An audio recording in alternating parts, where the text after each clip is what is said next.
The snow fell in heavy, relentless sheets, blanketing the quiet streets of Willow Creek, a small town nestled in the heart of Minnesota. Jack Harper stood at the edge of his driveway, his breath puffing in the frigid air, his gloved hands gripping a shovel. His old pickup truck sat behind him, its tires half buried in the drift, the engine refusing to turn over. He glanced at his watch. 6:47 p.m.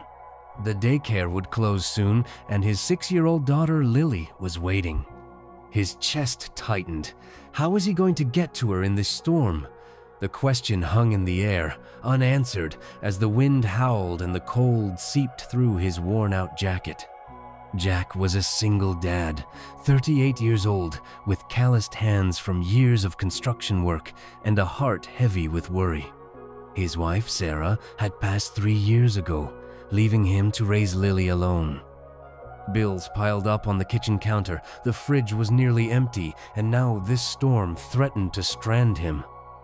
He shoved the shovel into the snow, his shoulders aching, when he noticed something, a faint glow of headlights flickering through the blizzard, just up the road.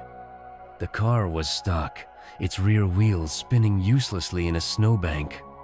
Jack squinted, wiping snow from his brow. It was an older model, a Buick maybe, its dark paint nearly invisible against the whiteout. Someone was inside, hunched over the steering wheel. He hesitated. Lily was waiting, and every minute counted. But something tugged at him, memory of Sarah, her voice soft and firm, saying, "Jack, you help when you can." That's who we are. He slung the shovel over his shoulder and trudged toward the car, his boots crunching through the snow. As he approached, the driver's window cracked open, revealing a woman's face, pale and lined with worry. She looked to be in her late 60s, her silver hair tucked under a knit scarf, her eyes wide with something like fear. "Ma'am, you okay?" Jack called over the wind. She nodded quickly, too quickly, her hands trembling on the wheel. "Two think I'm stuck. I was trying to get to the motel on Route 12, but the roads..." Her voice wavered, thin and fragile. Jack crouched beside the car, his knees sinking into the snow. The tires were deep in the drift, and the road was a mess. "Hang on," he said, "let me dig you out." He worked fast, his breath coming in sharp bursts, the shovel scraping against ice. The woman watched him through the window, her expression unreadable. "You don't have to do this," she said after a moment, her voice muffled through the glass. "It's freezing out there." Jack paused, leaning on the shovel, snow clinging to his beard. "Can't leave you out here," he said simply. "Not in this storm." He didn't say more. Didn't need to. He kept digging, his arms burning, until the tires were clear. Then he tapped the hood. "Try it now. Easy on the gas." The engine hummed, and the car inched forward, free from the snowbank. The woman rolled down her window fully this time, her face softer now, her eyes glistening. "Thank you," she said, her voice thick. "I don't even know your name." "Jack," he said, brushing snow from his gloves. "Just Jack." She hesitated, then reached into her purse, pulling out a crumpled $20 bill. "Please, take this." Jack shook his head, stepping back. "No need, ma'am. Just get somewhere safe." Before she could protest, he turned and headed back to his truck, the cold biting at his ears. The woman drove off slowly, her taillights fading into the storm. Jack stood alone again, the weight of his own problems settling back on his shoulders. His truck still wouldn't start, and the daycare was a mile away. He pulled out his phone, the battery at 3%, and called Mrs. Clara, the daycare owner. "I'm stuck, Clara," he admitted, his voice low. "Can Lily stay a bit longer?"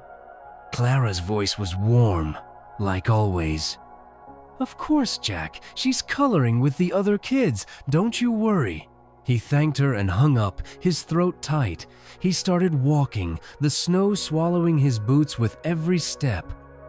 The town was quiet, the diner's neon sign flickering in the distance, the church steeple barely visible through the storm. By the time he reached the daycare, his fingers were numb, and Lily ran to him, her small arms wrapping around his legs. "Daddy, you're all snowy!"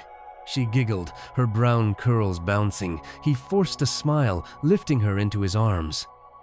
"Let's get you home, kiddo." Clara handed him Lily's backpack, her eyes kind but searching. "You okay, Jack?" He nodded, too tired to lie convincingly, and stepped back into the cold. The next morning, the storm had passed, leaving Willow Creek draped in a thick white blanket. Jack woke early, his back stiff from shoveling, and made Lily's favorite oatmeal with a sprinkle of brown sugar. She chattered about her day, oblivious to the worry lines etched into her father's face. After dropping her at school, he headed to the hardware store where he picked up odd jobs. The owner, Mr. Grayson, greeted him with a frown. "No work today, Jack. Snow's got everything shut down." Jack nodded, his stomach sinking, and stepped outside. The air was crisp, the sky a pale blue, but his thoughts were heavy. He needed to fix the truck, buy groceries, pay the electric bill. He was so lost in thought that he didn't notice the woman approaching until she spoke. "Jack?" Her voice was familiar, soft but steady. He turned, recognizing Hertha woman from the Buick. She looked different in the morning light, her scarf gone, her gray coat dusted with snow from her walk. "Ma'am?" he said, surprised. "You make it to the motel okay?" She smiled, a small, warm thing. "I did, thanks to you. My name's Eleanor." She paused, her hands clasped in front of her. "I was hoping I'd find you again." Jack shifted, unsure why she'd seek him out. "Just glad you're safe," he said. Eleanor's eyes crinkled at the corners, but there was something else in her expression, something that made him pause. "Can I buy you a coffee?" she asked, nodding toward the diner across the street. Jack hesitated. He had to get back to Lily soon, and he wasn't one for small talk. But her eyes held a quiet insistence, and he found himself nodding. "Sure, just for a minute." The diner was warm, smelling of fresh coffee and bacon. They slid into a booth by the window, the vinyl seats creaking under them. A waitress, Jenny, poured them coffee, her smile familiar from years of serving Jack's late-night meals. Eleanor wrapped her hands around her mug, her fingers thin but steady. "You didn't have to help me last night," she said, her voice low. "Most people wouldn't have." Jack shrugged, staring into his coffee. "It's what you do. You see someone stuck, you help." Eleanor studied him, her gaze soft but piercing. "You're a good man, Jack." He looked up, caught off guard. He didn't feel like a good man, just a tired one, trying to keep his head above water. "I'm just getting by," he said, his voice rough. Eleanor sipped her coffee, then set the mug down with a soft clink. "Tell me about yourself," she said. "What's your story?" Jack wasn't used to questions like that. Most folks in Willow Creek knew his story widower, single dad, working man. But Eleanor's eyes were kind, and something in him loosened. He told her about Lily, how she loved drawing and insisted on wearing mismatched socks. He mentioned Sarah, briefly, the ache still raw. He didn't talk about the bills or the broken truck, but Eleanor seemed to hear the unspoken. She listened, really listened, her head tilted slightly, her hands still on the table. When he finished, she leaned back, her expression thoughtful. "You've got a big heart, Jack. Not everyone does." They talked longer than he'd planned, the conversation easy, like talking to an old friend. Eleanor shared a little about herself. She was passing through Willow Creek, she said, on her way to visit family. She didn't say much more, and Jack didn't press. But there was a warmth in her smile, a quiet strength that put him at ease. When Jenny brought the check, Eleanor insisted on paying. "My treat," she said firmly, and Jack didn't argue. As they stepped outside, the sun glinted off the snow, making the town look almost magical. Eleanor turned to him, her scarf fluttering in the breeze. "You take care of that little girl," she said. "And yourself." Jack nodded, a lump in his throat. "You too, Eleanor." She walked away, her figure small against the snowy street, and Jack headed home, feeling lighter than he had in days. Days turned into weeks, and winter tightened its grip on Willow Creek. Jack found steady work at a construction site outside town, enough to fix the truck and stock the fridge. Lily's laughter filled their small house, and Jack started to believe things might be okay. But he couldn't shake the memory of Eleanor, her quiet gratitude, her kind eyes. One evening, as he tucked Lily into bed, the doorbell rang. Jack frowned, glancing at the clock. 8:15 p.m. He opened the door to find a man in a sharp suit, holding a thick envelope. "Mr. Harper?" the man asked, his voice professional but warm. Jack nodded, wary. "I'm with Carter, Associates, representing Ms. Eleanor Whitman." Jack's heart skipped. "Eleanor?" The man handed him the envelope. "She asked me to deliver this personally." Before Jack could ask more, the man tipped his hat and left, his car pulling away into the night. Jack sat at the kitchen table, the envelope heavy in his hands. Lily was asleep, the house quiet except for the hum of the heater. He opened it, his fingers clumsy, and pulled out a letter written in neat, elegant handwriting. "Dear Jack," it began, "you don't know me, not really, but I know you. Your kindness that night in the snowstorm meant more than you could imagine. I've lived a long life, seen more than most, and I've learned to recognize a good soul when I meet one. You're raising a daughter alone, carrying burdens you don't speak of, and yet you stop to help a stranger. That's rare." Jack's eyes stung, his throat tight. He kept reading. "My name is Eleanor Whitman, and I've been blessed with more than I need. I want to share that blessing with you. Enclosed is a gift, not charity, but a thank you. Use it for Lily, for yourself, for whatever brings you peace."